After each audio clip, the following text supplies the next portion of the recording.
All right, let's do this. Welcome back, everyone, for another deep dive. It's great to be back. So today we're tackling something pretty unique, I'd say. We're going to be looking at Donald Trump's two inaugural addresses, Yeah, given 8 years apart. which is not something you see every day.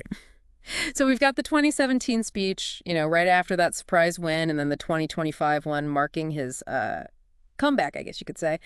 And I gotta say, even just glancing at these two speeches, I'm already seeing some pretty interesting things popping up. Similarities for sure, but also some head-scratching differences that make you wonder what's changed, or maybe even more importantly, what hasn't. Yeah, I think that's a really good way to frame it, because what we have here are essentially two snapshots in time, capturing not only how Trump sees himself and his mission, but also how the political landscape of America itself has shifted over these 8 years. Okay, so let's jump right in. One thing that jumps out right away is the America First theme. I mean, no surprise there, right? It's front and center in both speeches. But the way it's presented, now that's where things get interesting. Yeah, in 2017, it felt more like a broad declaration of principles. Economic nationalism, reclaiming sovereignty, questioning America's role on the global stage. It was about setting a new course. Like a mission statement for his presidency. Exactly. But in 2025, it feels much more like a battle plan, almost like a checklist of specific policies aimed at reversing what he sees as the damage done during the Biden years. It's less about setting a new direction and more about reclaiming a lost past. You hit the nail on the head there. We see it in the specifics, right? Yeah. Tariffs are back, energy independence is all about fossil fuels, and there's a hardline stance on immigration. Speaking of which, that brings us to another recurring theme, populism. That people versus the elite narrative is strong in both speeches, but man, the tone is just so different. In 2017, there was a sense of empowerment, right? Like giving power back to the forgotten men and women of America. It was almost revolutionary. Yeah, you could feel that drain the swamp energy. Exactly. But by 2025, it's more, well, defensive, even paranoid at times. He's railing against a corrupt and rotten establishment that's out to silence him and his supporters. It's like he's gone from revolutionary leader to embattled warrior, fighting to protect his movement from, I don't know, from the deep state or whatever you want to call it. It's an interesting shift, and it really makes you wonder how that resonated with his base. Did they see him as a stronger, more determined leader? Or did it come across as a little, I don't know, desperate? It's a good question, and it gets at the bigger question of how Trump's base might have changed over those 8 years. Did they become more, I don't know, entrenched in their beliefs, more willing to embrace this more combative stance? Definitely something to think about. Okay, one more common thread we got to unpack. National greatness, another classic Trump theme. But again, the framing is totally different. Yeah. In 2017, it was all about Make America Great Again. Right. It was this picture of a nation in decline, needing a strong leader to restore its former glory. There was optimism there, but it was rooted in this critique of the present. It was like a call to action, a promise to build a brighter future. But by 2025, it's more about dismantling. It's less make America great again and more like undo the damage they've done. Right. There's this real urgency to it, like time is running out and only he can save America. Which, speaking of, leads us to one of the most striking shifts. The sudden appearance of all this religious language in 2025. The 2017 speech was, I don't know, pretty secular. But in 2025, he's talking about a divine mandate, being chosen by God to lead America. That's a huge change. It's definitely a calculated move. I mean, you can't deny that. He's clearly trying to shore up support among religious voters, maybe feeling like he needs to double down on his base after that crazy first term and being out of the game for a while. And it just makes you wonder if that kind of talk really resonates beyond his core supporters or if it actually pushes away people who don't share his, specific beliefs. It's a gamble for sure. Okay, another big shift is the overall focus of each speech. In 2017, it was all about the future, his vision for America, the changes he was going to make. It felt very, proactive, like he was saying, this is what I'm going to do. But 2025, it's almost entirely about the past. Settling scores, undoing what he sees as wrongs done to him and his supporters. It's reactive, almost vengeful. Yeah, it's like, forget building a new America, let's just tear down everything they built. It's a pretty stark contrast. And it makes you wonder, what are his real priorities in this second term? Is it about governing?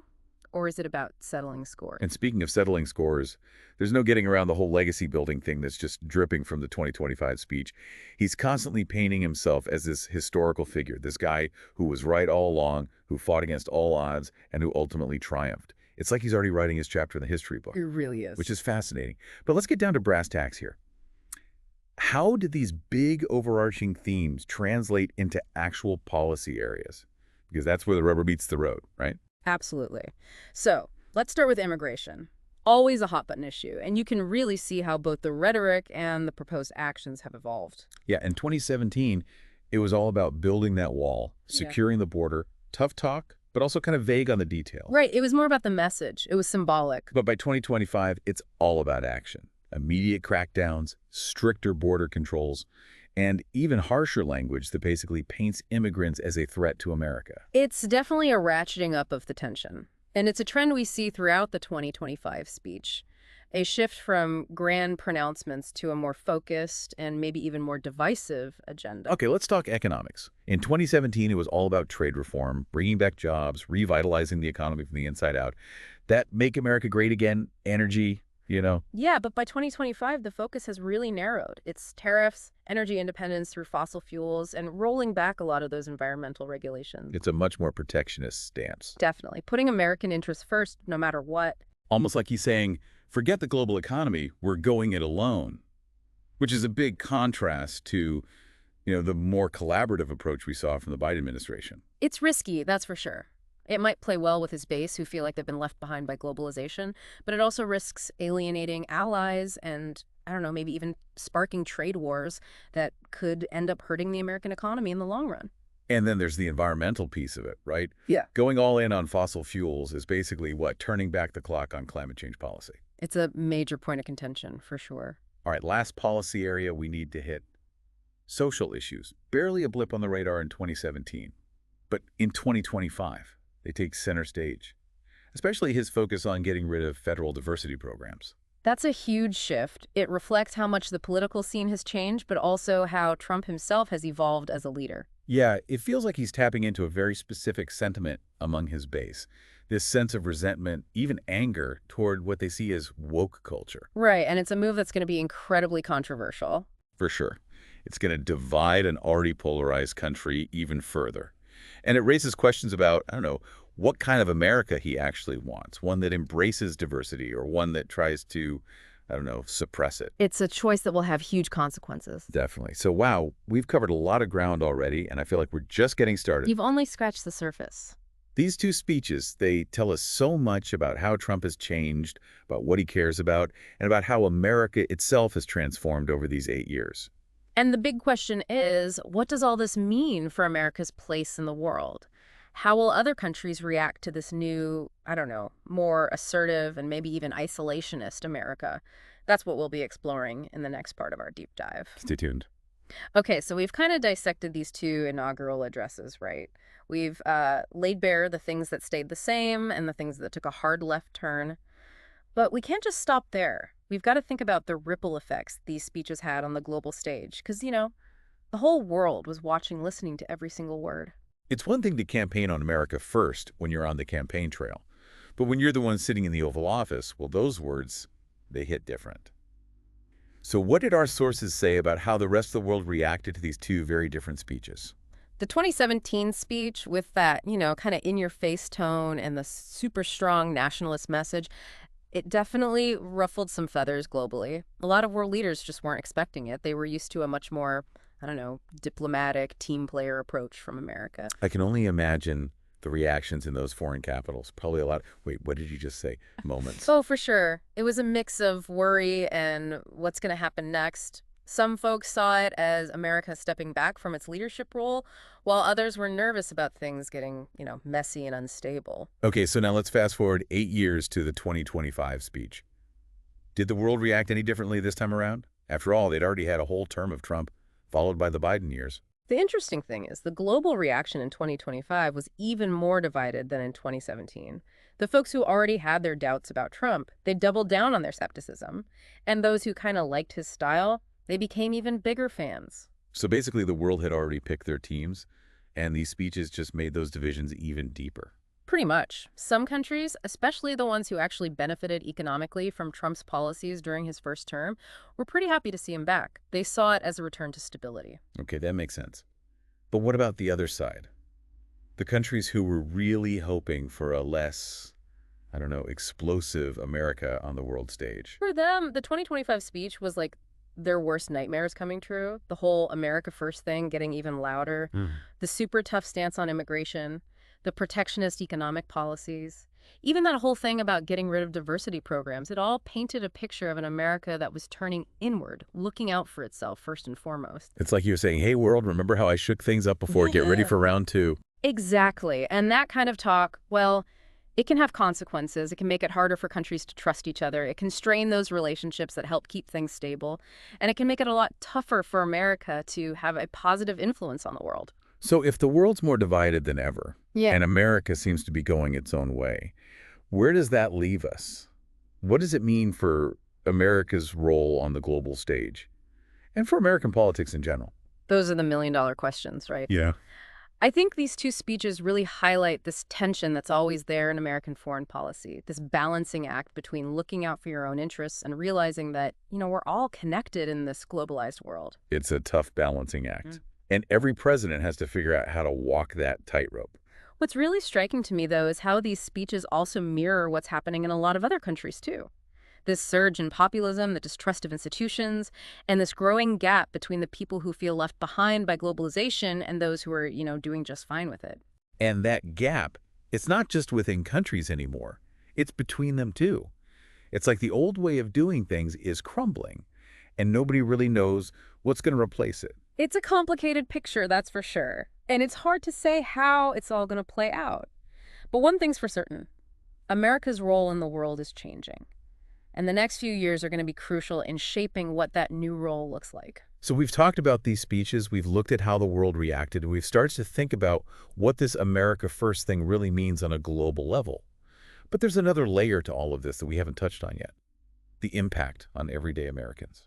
You're right. It's easy to get lost in the big picture stuff, but at the end of the day, these decisions, all this talk about policy and rhetoric, it has real consequences for real people. Exactly.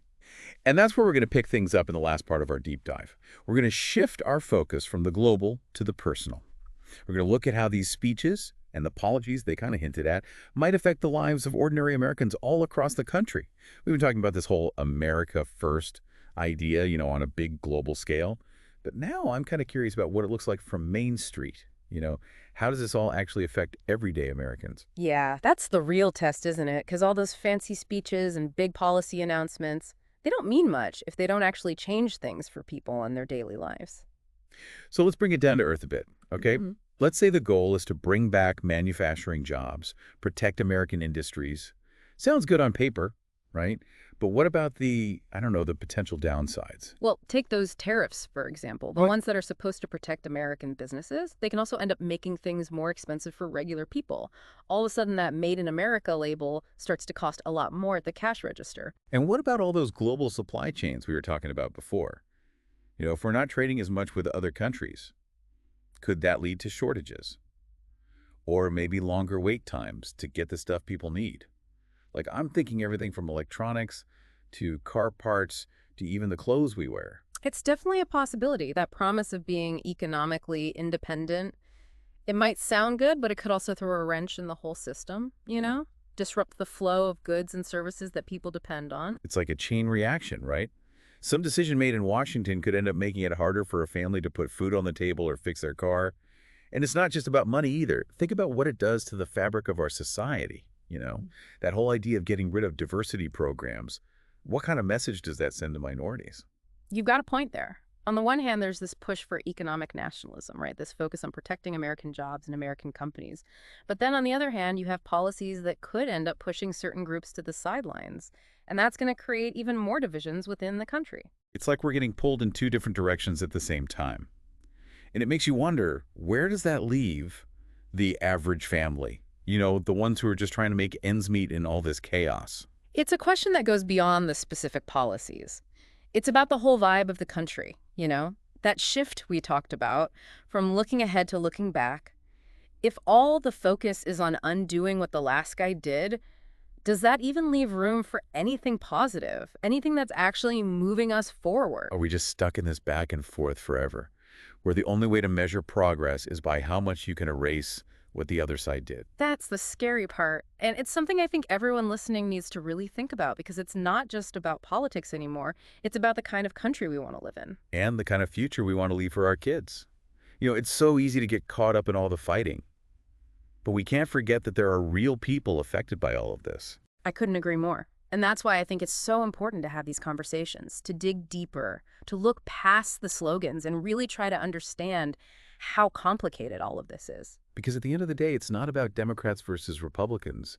It's about finding a way forward that works for all Americans. That's the real challenge right there, figuring out how to bridge those divides, to find some common ground, and to build a future where everyone has a chance to succeed, no matter who they are or what they believe. Well, I think we've done a pretty good job of breaking down these two inaugural addresses. We've talked about the changes, the things that stayed the same, and what it all might mean for America, both here at home and around the world. It's been a really interesting journey, and I hope it's given our listeners some food for thought. For sure.